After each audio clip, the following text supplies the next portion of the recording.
लग जाएंगे कि उस क्रिटिक ने इतने स्टार्स दिए, फिर हमारे इंडस्ट्री वाले लग जाएंगे कि वो क्रिटिक को पटाएंगे कि भाई हमारे को इतने स्टार्स चाहिए, वो कर रहे हैं। So it's become a game of के हर चीज़ खरीदी जाती है, जो अच्छी चीज़ नहीं है।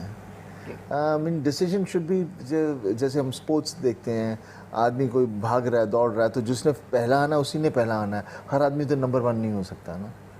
यहाँ हर एक्टर्स को तो छोड़ो, हर फील्ड में हम नंबर 1 है, हम नंबर 1 है। ये नंबर 1 एक ऐसा शब्द बन गया है कि उनको लगता है और कोई गिनती नहीं आती। ये लेकिन एक चीज़ और में और भी कोई बोल रहा था कि ये नंबर 1 की जो रेस है ये आज की नहीं, ये दिलीप साहब और राज कपूर साहब के ज़माने की भी है।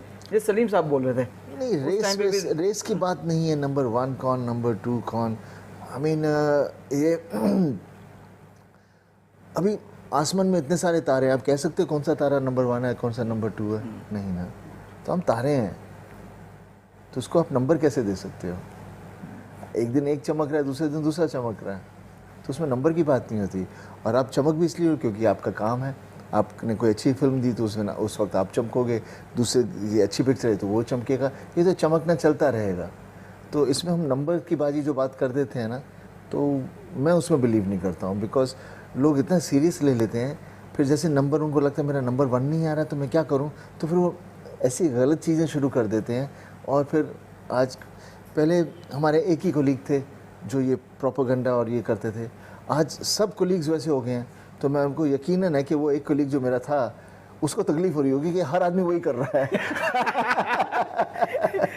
तो आपने जब इतना बोल दिया आपका एक ही कलीग था, तो वो कलीग था कौन? वो भी सब जानते ही हैं, नाम लेने से क्या लेन देन है। Because I am not being personal, मेरा कहने का मतलब है ये हमारा जो चीज़ है इस ढंग से।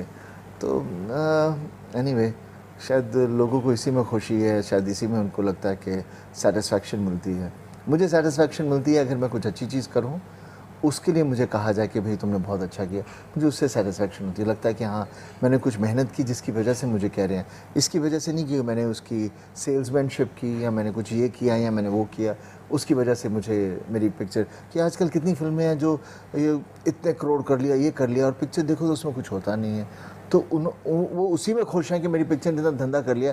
अरे खुशी होनी चाहिए कि तुमने कोई अच्छी पिक्चर बनाई या नहीं बनाई, खुशी उस चीज़ की होनी चाहिए। आपको लगता है ये करोड़ों का जो धंधा होता है ये भी इसमें मैनिपुलेशन होता है? मैनिपुलेशन हो ना हो से लेन देन नहीं है, लेकिन मेरी बात ये है कि खुशी होनी चाहिए काम की सेटिस्फैक्शन से, नॉट विद अचीविंग नंबर्स। अभी मैं हेलीकॉप्टर लेके माउंट एवरेस्ट चढ़ जाऊँ तो बोलूँ मैं माउंट एवरेस्ट चढ़ गया, तो उसका क्या तरीका, उसका क्या मतलब है? आपने जर्नी तो की नहीं, आपने एंजॉय की जर्नी नहीं, मेरे को बस वहाँ पहुँचना था, मैं पहुँच गया। तो ये चीज़ें गलत हैं जो आज के यंगस्टर्स भी फिर उसको लेकर चल रहे हैं। असर पड़ रहा है सबके ऊपर, और फिर हम कह रहे हैं कि ये ऐसा क्यों हो रहा है, वैसा क्यों हो रहा है। हम खुद उसको आगे इनकरेज कर रहे हैं। एक चीज़ से आपको ज़रूर सेटिस्फैक्शन मिल रहा होगा मेरे ख्याल से आजकल, जो आपकी ये फिल्म के जो प्रोमोज आए हैं बाहर, क्यों ये 2.5 किलो का हाथ जो है ये बोले एक माइलस्टोन बन गया आपके लिए। मैं क्या करूं? बन ही गया है बिकॉज ऑफ कर्टसी आप लोग, और जहाँ पर भी जाते हैं तो जो भी मीडिया है पहले इसी से बात करता है। कभी सोचा नहीं था कि हम जो फिल्में करते हैं कि उनके डायलॉग्स भी लोग इस ढंग से उसे आगे लेके जाएंगे। So anyway it's nice.